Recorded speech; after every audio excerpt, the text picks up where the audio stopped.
Hello, my name is Roshan Narayan, and thank you for joining us on In20. If you're watching us on YouTube, do Pumping balls before the session. I was taking. Whatever I gonna do,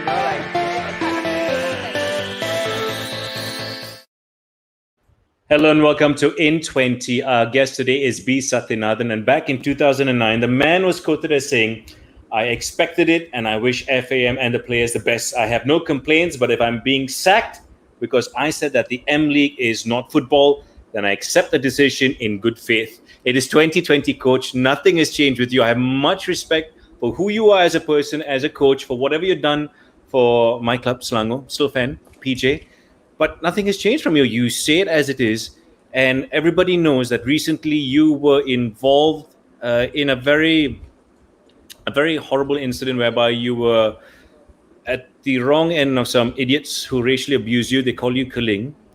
It's even really hard for me to say this, but I know you made a police report. But did anybody from within the FAS or anyone from the organization come up to you and said, "Don't worry, coach, we've got you. We'll make sure that these people will be taken care of"?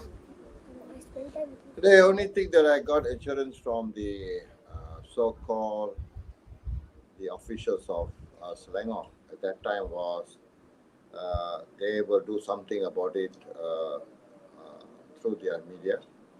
They have a group of people in the media section of FA. But the only thing that I saw is putting up signs of not no racism and things like that. But it directly nothing is said about how the fans criticize us, not only me for the Indian players, especially Prabha, and that's what made me angry because except for the ex-player, the ex-manager, and my assistant manager was behind me, and when we did the police report, they came along, and they are the only one who supported me. But other than that, I didn't hear much from any of the top people in the FA.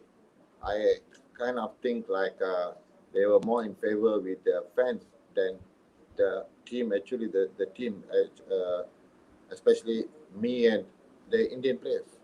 Did you feel betrayed though when this happened, or when nothing happened, rather? Yeah, I feel betrayed because some of them complained to the manager that I should not have gone to the police station. I shouldn't have made the police report. They were more sort of on the side of the fans. Because there was nothing. There was nothing. There's nobody came to me. The top guys who makes the decision, or until today they make a decision. Nobody came and supported me. Nobody. And nobody has supported you ever since. I mean, even though you made this police report and you thought action would be taken, nothing happened.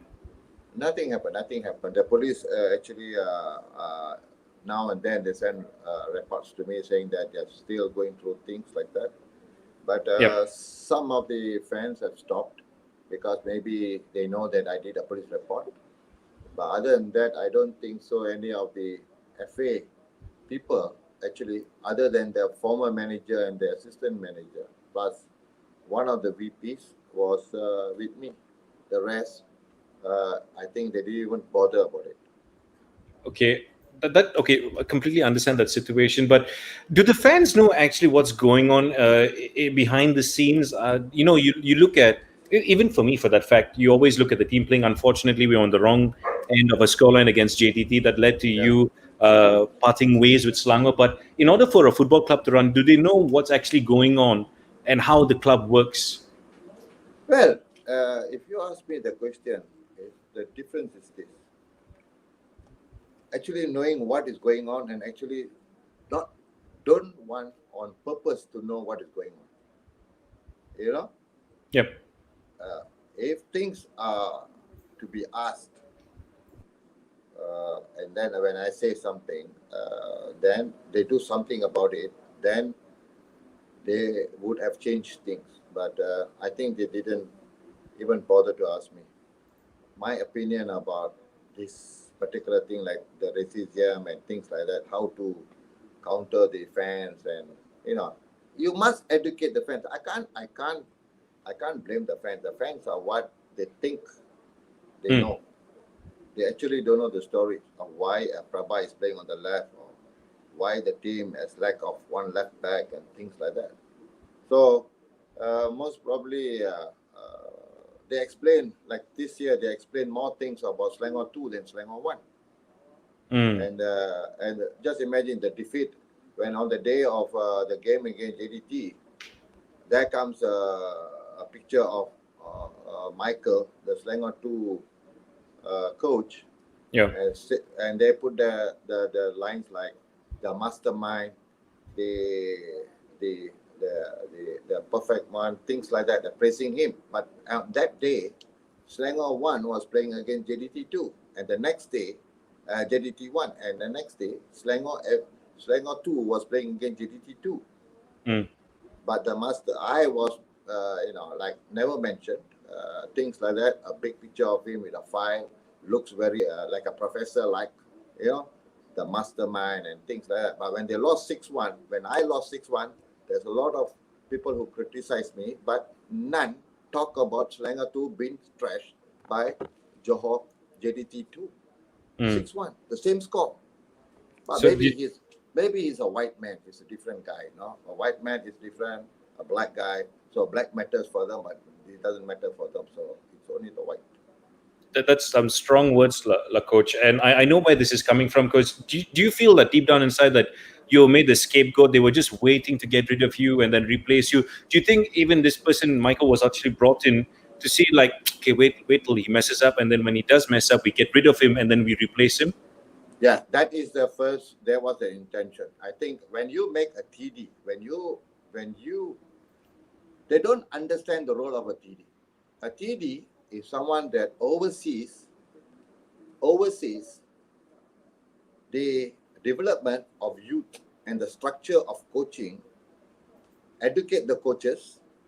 Yeah, this is the role of a TD. A TD in any club doesn't Mm. have any powers over the first team. Because Yes. if you want to create a DNA, you create DNA with a young team. Don't Correct. tell me a player from Brazil like Sandro, player like Rafino, player like Taylor. You introduce a DNA where all their life they have been coming from Brazil. They have a different kind of DNA. They have a different kind of natural background. They have a different kind of coaching methods. They have a different kind of coaching schools, footballing schools. And suddenly, in a matter of a year, you can change a guy from Brazil, a guy from Australia, a guy from Nigeria. No Mm. way. No way. What you introduce DNA is to the young ones. And hopefully the project carries on for 4 or 5 years. There's no way you can come in between and say, the senior team, I'm going to play like Bayern Munich. No chance. You've Yeah. no chance. Eating like people like us, we stay in Malaysia as the coaches. We don't get information about the latest technique or tactics of Bayern Munich, how they play, what they do, the transition from defense to attack to defense. We know about this, but sometimes we don't have the players that match the qualities of these players. If I had a players who has these qualities, they will not play for Selangor. First thing they'll play for JDT, or they will play in the overseas in the league. They'll never come to Malaysia. That The top players in the world, they go to Europe. Yeah. So when you were talking about this transition and Yeah. understanding philosophy, trying to implement your DNA, that's all well and good. But then I'm just from based on what you said, what I'm trying to break down is the fact that it's almost like an Ed Woodward situation in Manchester United, whereby he knows what he's doing in terms of the business side of things, but in the football side of things, as in what's going on in the field, the training ground, trying to implement your DNA, there's no correlation. Is it similar to what's going on at FAS now? No, it's like that. They think about DNA. They don't talk. We don't talk about DNA. DNA you start when you're somebody young, but you can talk about team formation or team style of play. Like JDT, they have a style of play, right? But this was developed over many years. I had time when I was a Felda head coach. We beat JDT. Yeah. 3-2 and we drew with them there. It was possible. Now, if I look at JTT now, the players, how they have developed the system, how they developed their own style of play, and the quality of players, it takes a big team to beat them. I mean, if they are playing JDT, if they are playing at the full strength, as what JDT played against Selangor, against Kedah, or against Perak, not against teams like Felda and all that, because sometimes top players, they are not motivated to play against teams like Felda or UITM or things like that. That's why PJCT gets a result there. But if the players are prepared, which when they play against Selangor, against Perak, look what happens. It's 6-7, because they have a team that is as good as any team in the ACL. That's some pipe bombs you just dropped there, coach. By the way, pipe bombs is like something very shocking said by a person, and I was shocked. I think a month and a half ago, I was down in Johor visiting a family, and I was fortunate enough to go see the stadium. I was given a personal tour there, and I was like, as a Selangor fan, I can tell you, it really sucked to see the facilities, because I mean, fortunate enough to have traveled most of the world to watch football games or cover football games, and I was like, I saw the stadium and I saw the facilities, and I was like, good Lord, it's such a gap. But being realistic, there is always ways and opportunities, say, for Selangor to perhaps one day catch up with what JDT is doing right now. How far is that from happening? Well, to tell you the truth, Selangor is doing something. I mean, it is better than the last 4 or 5 years. When I first went to Selangor, when I first met Johan, Dr. Johan, the secretary, I told him I'm not going to train on this pitch in SUK. And he told me why. I said no. Until the pitch was been repaired, been done to my standards, then I will start my training here. So you go to rent fields which is good for the place to train. And I look at the locker room, I look at the toilet facilities. I told them, with the shit there and things like that. So I told them, this is not good enough for Selangor, for the first team. If I coach any team, if you ask any of my players in ATM or in Kelantan or in Felda, I always wanted the best facility for the players, because if you're spending 60 to 70,000 signing a player and he gets injured on a pitch, which is horrible, and I really don't know how Selangor had been training before that, because they are 33 times champions.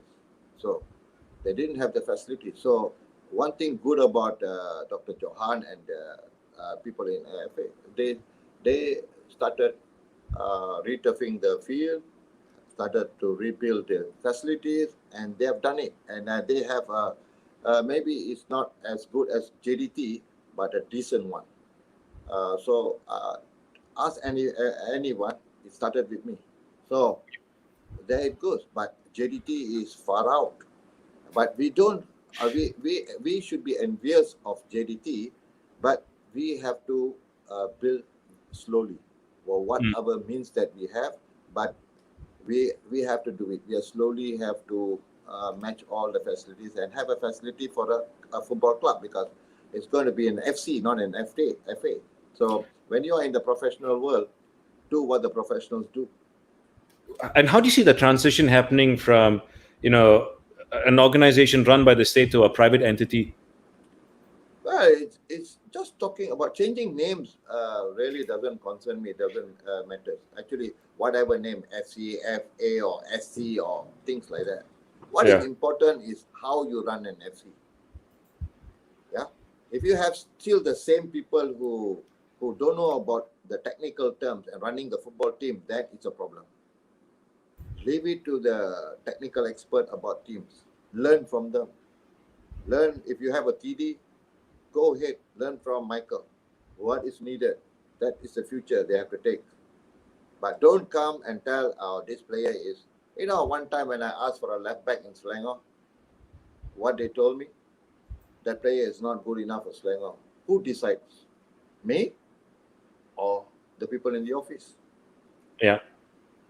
And then until now, I don't have a left back who can replace Prabha. They told me to take a guy from AMD. For me, they're still kids, right? They were very, very. They boast that they have 28 AMD players taken from the Academy Muqtadari in Gambang. But the 28 out of the 28, maybe one or two is good enough to be the reserve in the first team. And true enough, in Selangor too, also not everybody is from AMD. It's most from the President Cup of Selangor and PKNS. Because to me, even Lokman Hakim is not ready to play for the senior level. That's all. That is my view, and I'm the technical man.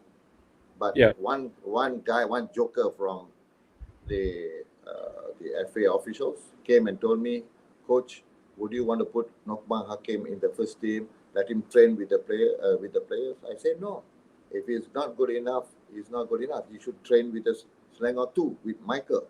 And if Michael say he's good, and I see he's good, and then he comes be promoted to the first team. I have taken 2 or 3 players from the Selangor too to train with the first team, and one did play, and he didn't play well. So I can't keep on. If you want to be the top 3, you can't hope from the young ones. We have to have experienced players, and they will help us achieve what we want.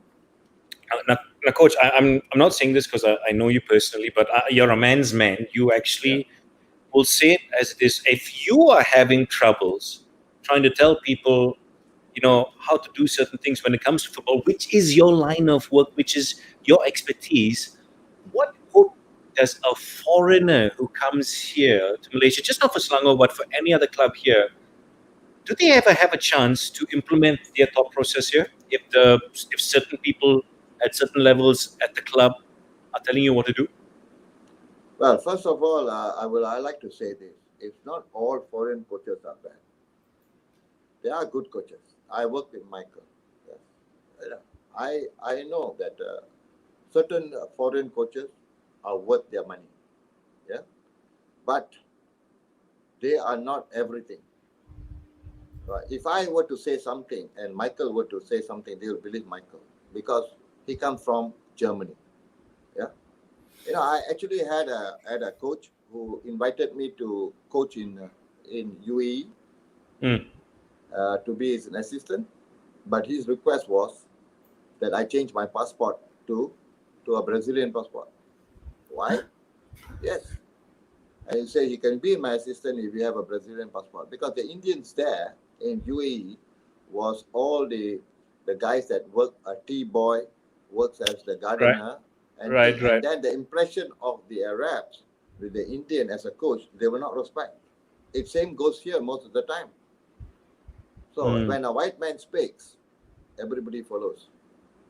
So we can speak the same language, but the thing is, if the white matters most for them.